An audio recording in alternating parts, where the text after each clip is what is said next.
4 minutos pasan de las 2 de la tarde y ya tenemos comunicación telefónica con el otro lado del mundo. Seguimos en el hemisferio sur, más con el otro lado del mismo, ¿verdad?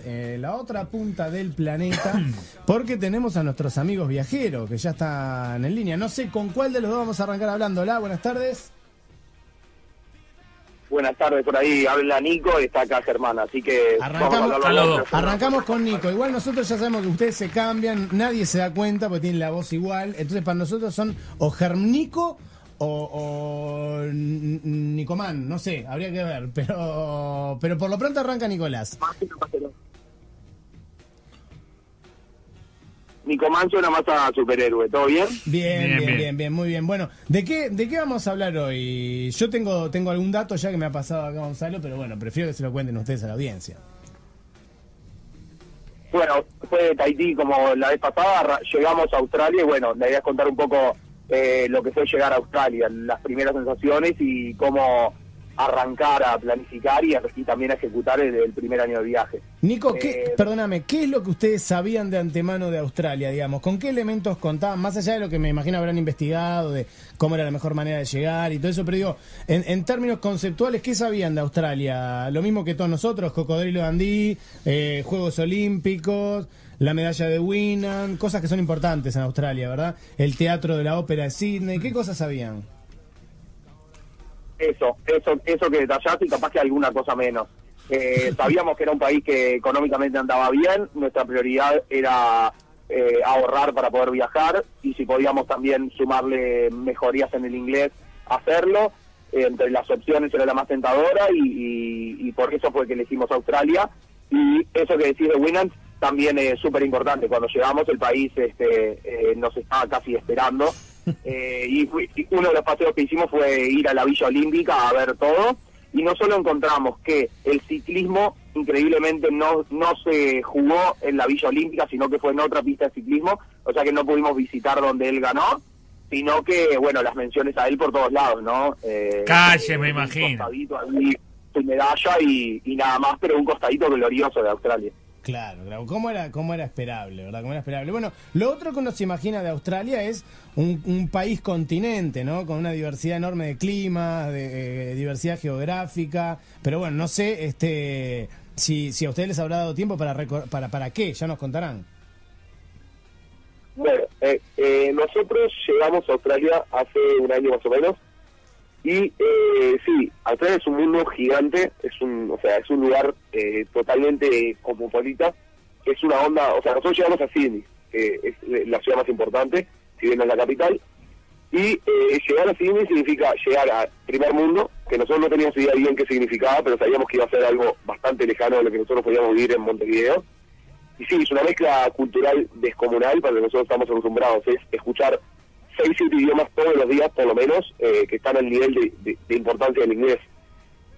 Asia prácticamente que invade Australia por un tema económico y por un tema de posibilidades. Australia es un país sumamente abierto, entonces invita a venir, así como invita a uruguayos como nosotros, porque generan una visa particular que se llama la Working Holiday, o sea, visa de trabajo y vacaciones. Invita a muchísimos países, por lo tanto Australia está plagado de diferentes nacionalidades y venir a Australia significa básicamente viajar al mundo, pero es una realidad bastante particular que es una realidad cómoda y amigable.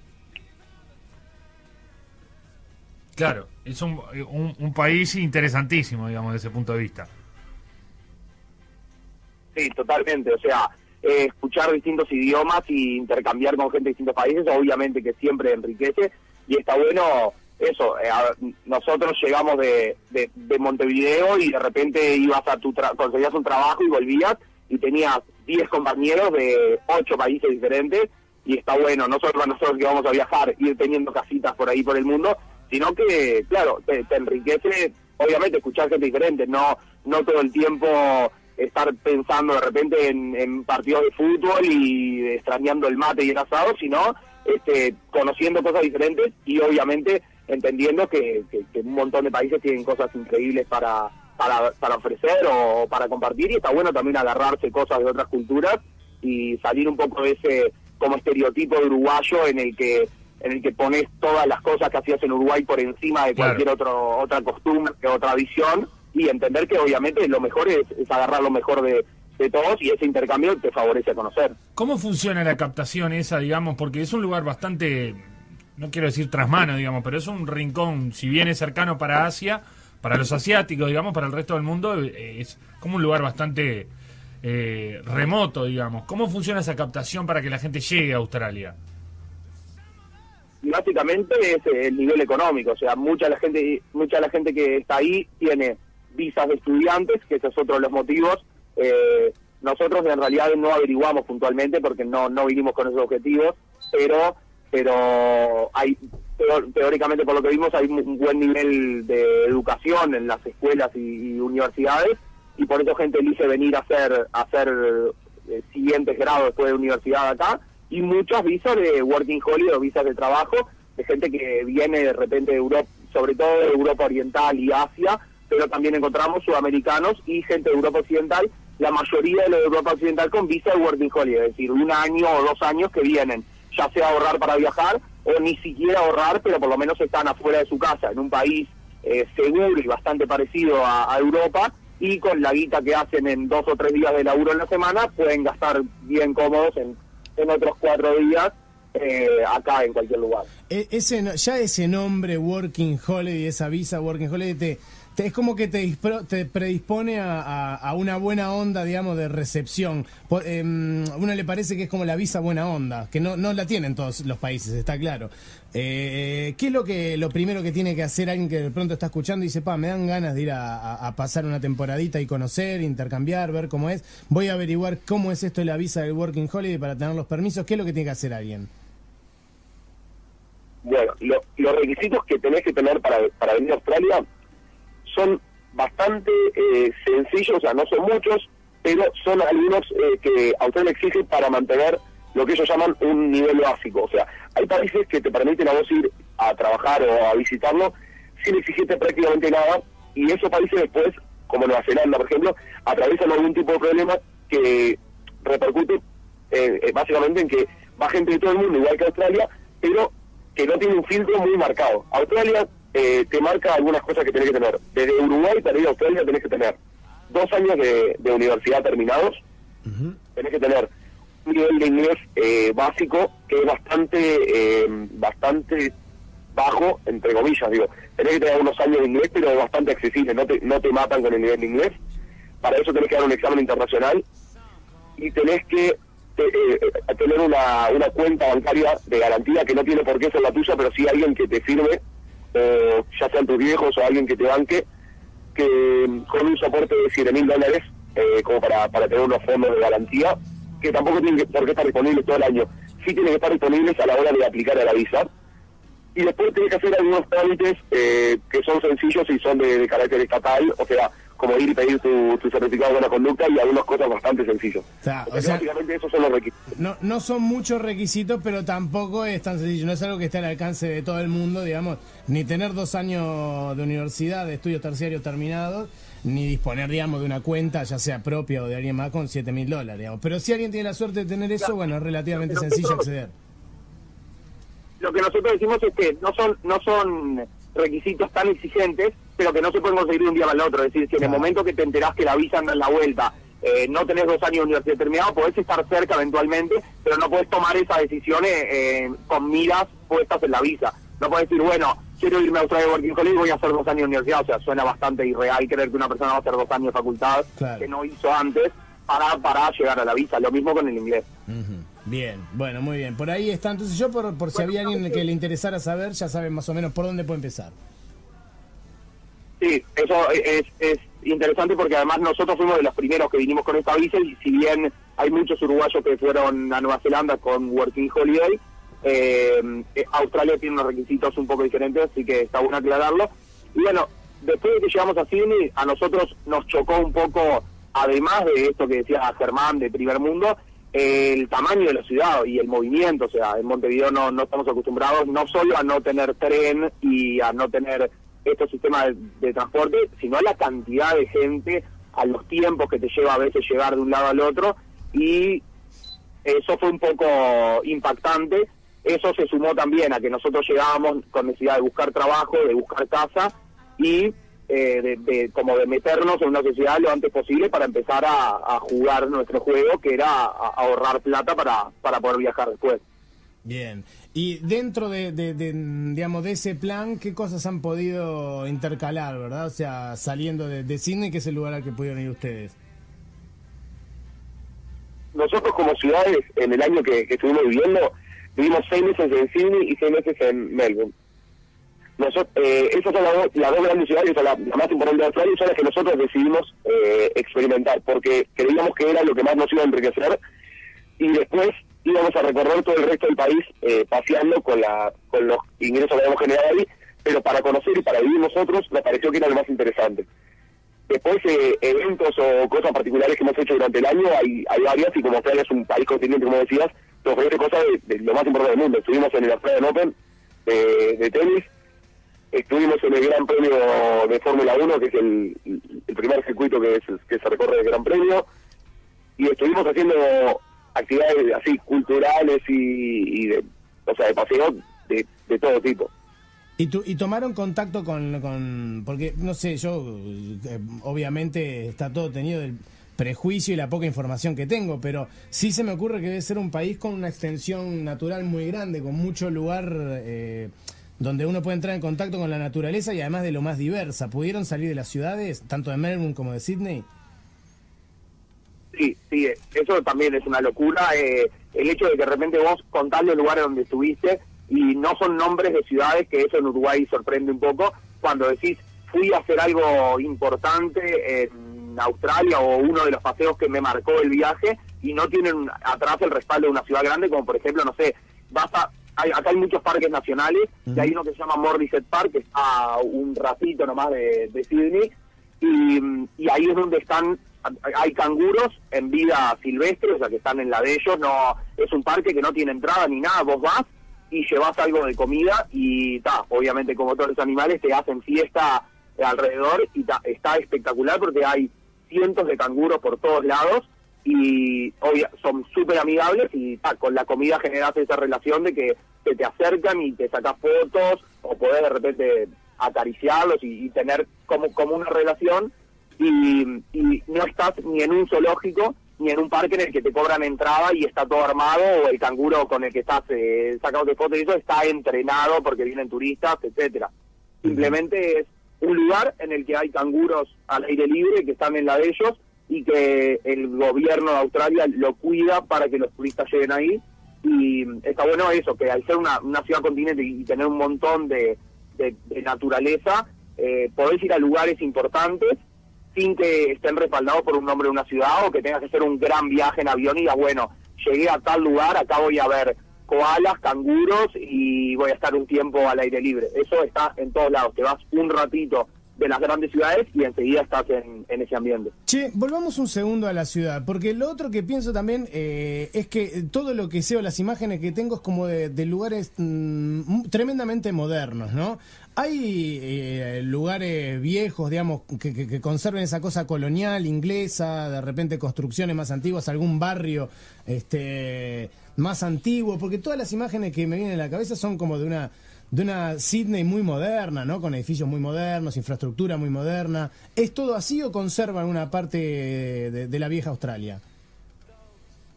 La imagen que tenés de Sydney está perfecta, o sea, esa es la imagen que hay, primer mundo, es última tecnología, o sea, es todo primera generación, es todo renovado, rascacielos, el centro es una cosa comunal totalmente superpoblado y con autos, o sea, de 150.000 a 450.000 dólares por todos lados, pero también tienen bien conservado todo lo que es histórico y todo lo que es todo lo que tiene un par de años acá le dicen, porque es un país bastante nuevo en cuanto a historia, y digo, a pesar de tener 200 años más o menos de historia, tienen bastante conservado. Tienen un barrio particular que se llama The Rocks, que es cerca del Opera House, o sea, cerca de la parte más importante de Sydney, donde está básicamente todo lo histórico, y sí, tiene una parte, pero el 95% es todo como vos te lo imaginás.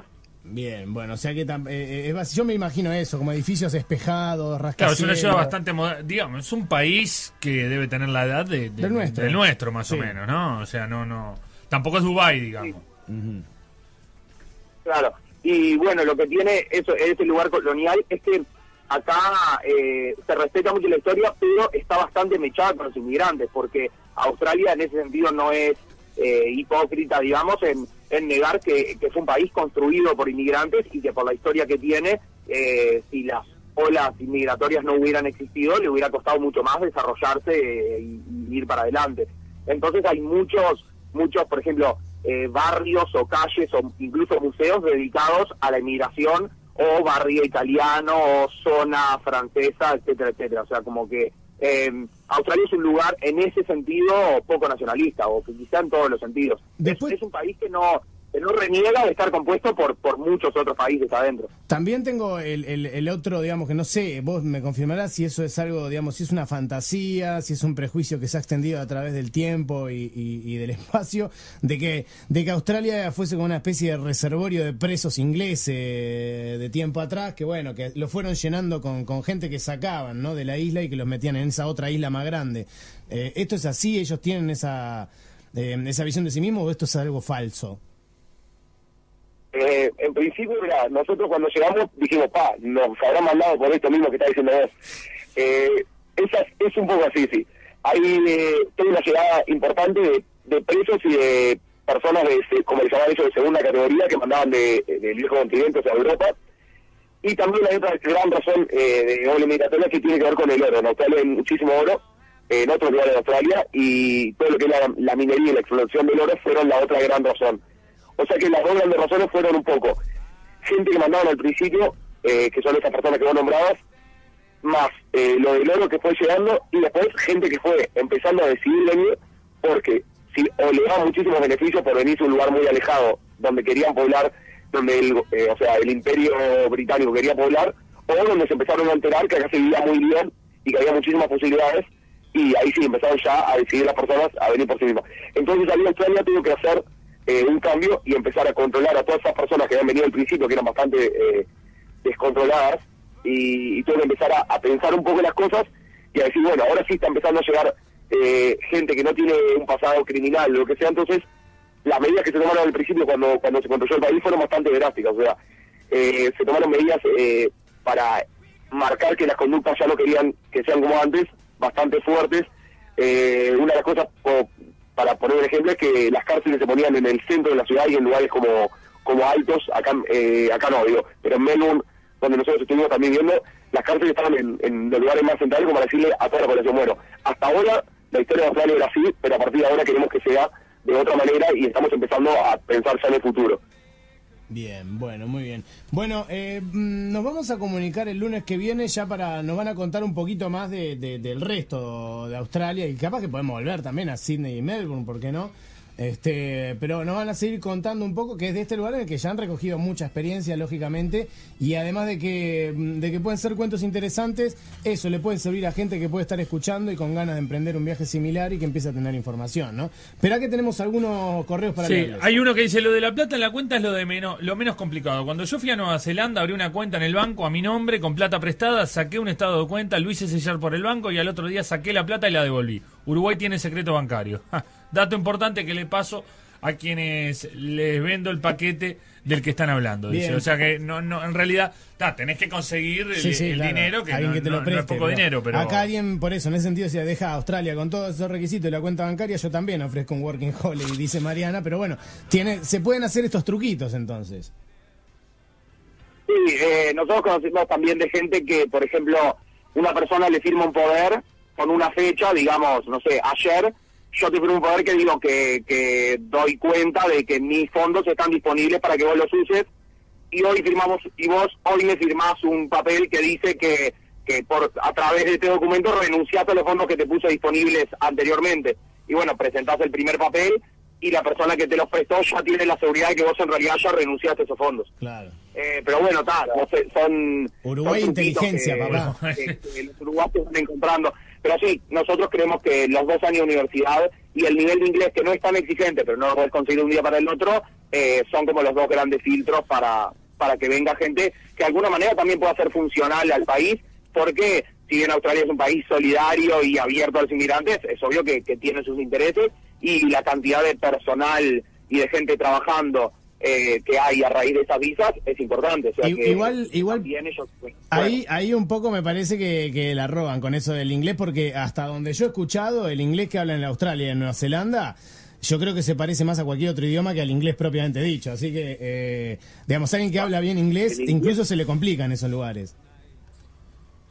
La verdad que para nosotros fue muy jodido. Cuando llegamos, o sea, fue imposible. O sea, las primeras llamadas, por ponerte un ejemplo de entrevista de trabajo, las primeras 10 o 12 llamadas terminaban siempre en que cortábamos el teléfono directamente. Como si estuvieran haciendo una joda de teléfono de chico.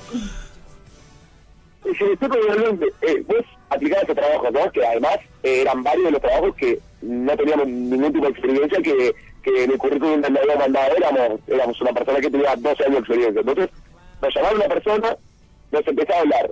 No entendíamos ni quién nos llamaba, ni de qué nos llamaba, ni para qué nos llamaba. Le pedíamos perdón y decíamos que no se escuchaba en el teléfono la primera vez. La segunda, le decíamos que no entendíamos bien a qué nos llamaba. La tercera ya no nos daba bien para decirle que no entendíamos nada, y a la cuarta cortamos porque ya era evidente que no nos íbamos a cortar. Entonces, bueno, ahí está. Entonces, bueno, muchachos, les mandamos un abrazo muy grande. Les recordamos a la gente que tiene la página de Facebook 3 a la vuelta, que es con todo con letra, 3 a la vuelta. Pueden encontrar bueno, todo esto que están contando, fotos, y seguir este viaje que están realizando Nicolás y Germán. Y nosotros nos volvemos a escuchar el lunes que viene, ¿les parece? Nos parece bárbaro. Sobre todo en la página nos mandan algunos mensajes con preguntas más puntuales. Gente que quiere hacer esta visa o que tiene algunas dudas porque se está por mandar en viajes parecidos. Y está bueno eso porque cada uno hace sus preguntas y le vamos contestando. Perfecto.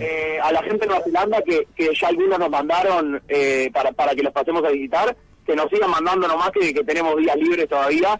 Y bueno, acá ponen 3 a la vuelta en el buscador y aparece A la Vuelta, que es el nombre de la página. Todavía no llegamos, pero ya estamos ansiosos por contar lo que estamos haciendo en Nueva Zelanda, porque algunas cosas del destino que hicieron que ahora estemos durmiendo los tres, somos 3 en este viaje, estemos durmiendo en un yate de 60 pies, un señor que compró una casa vieja y nos pidió que lo ayudáramos para remodelarla, pero no tenía donde alojarnos, entonces ese pequeño problemita lo solucionó dejándonos dormir en su yate de 60 pies. Así que estamos acá casi solos en un puerto a 200 kilómetros de Auckland, pero lo dejamos para más adelante. Bueno, ya nos contarán entonces. Le mandamos un abrazo grande, muchachos. Hasta el lunes. Hasta la semana que viene, abrazo. Here comes the clown.